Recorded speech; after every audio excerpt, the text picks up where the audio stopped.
The measure of a life is not its duration, but its donation, as quoted by Peter Marshall.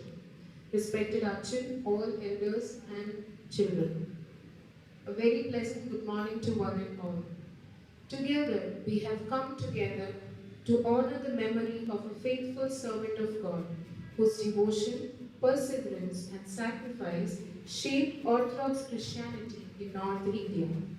Reverend Father P.K. George, very fondly remembered as the Apostle of North India, is a man who devoted his life to serve God and others.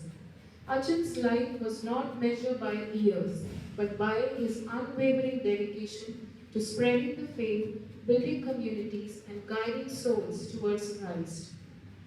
Reverend Father P.K. George was born in a village in Mylapura, Pathanamthitta, Kerala. He had his primary school education in Mylapura. After schooling, he acquired diploma in civil engineering. Achan, from his childhood, was closely associated with St. Kuriakos Ashram in Attachakal. Attachakal Rambachan was Achan's Agneya Guru. After studies in Kerala, he moved to Rajasthan and served for the Rajasthan state government for many years.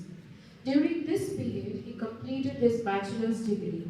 While serving in the Rajasthan government, the divine call came and Achan decided to dedicate his life for the Lord's service. He left the government job and became a priest on 29th of October 1971.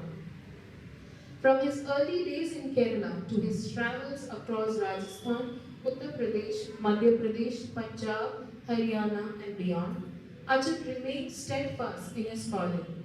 His mission was not rivaled by recognition or comfort, but by a deep commitment to prayer, humility, and love. As the scripture reminds us, well done, good and faithful servant. You have been faithful with a few things. I will put you in charge of many things. Come and share your master's happiness.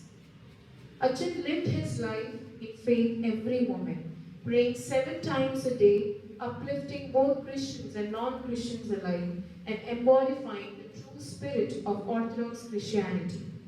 His devotion was boundless, traveling tirelessly to serve congregations, taking lifts in coal trucks and tractors just to reach the remote villages.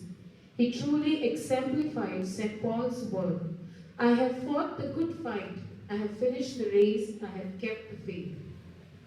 Serving the church for over 4 decades, Achan played a vital role in the Diocese of Delhi, ministering across numerous cities, including mission areas where resources were scarce. His calling was not an easy one. It demanded long journeys, immense struggles, and absolute faith. Yet, despite the challenges, he pressed forward with an unshaken spirit, inspiring all of us to remain steadfast in our own faith. He was not only a priest, but a symbol of unity, whether guiding lost souls, discovering forgotten Christian communities, or bringing together the Syrian Christians. Achan was embodiment of Christ's love in action.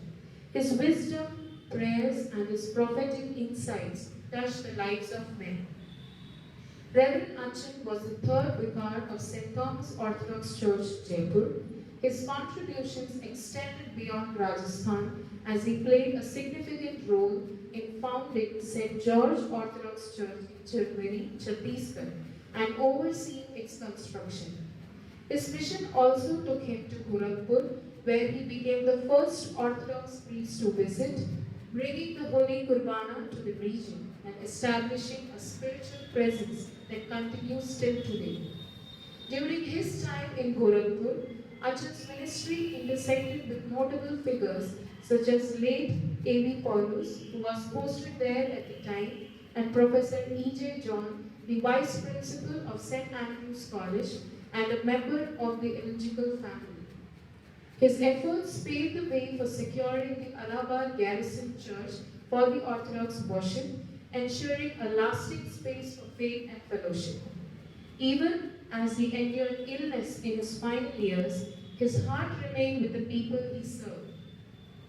After 44 years of faithful priesthood, He entered eternal life at the age of 80 on May 23rd, 2015, leaving behind a legacy of devotion, service, and unwavering faith, as it is said in our scripture.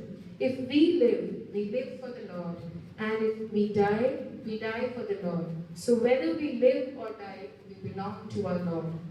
Many among us, especially our elders, are carrying treasured memories of respected Arjun. His prayers, his wisdom, and his presence has touched many lives in the way the words cannot fully express.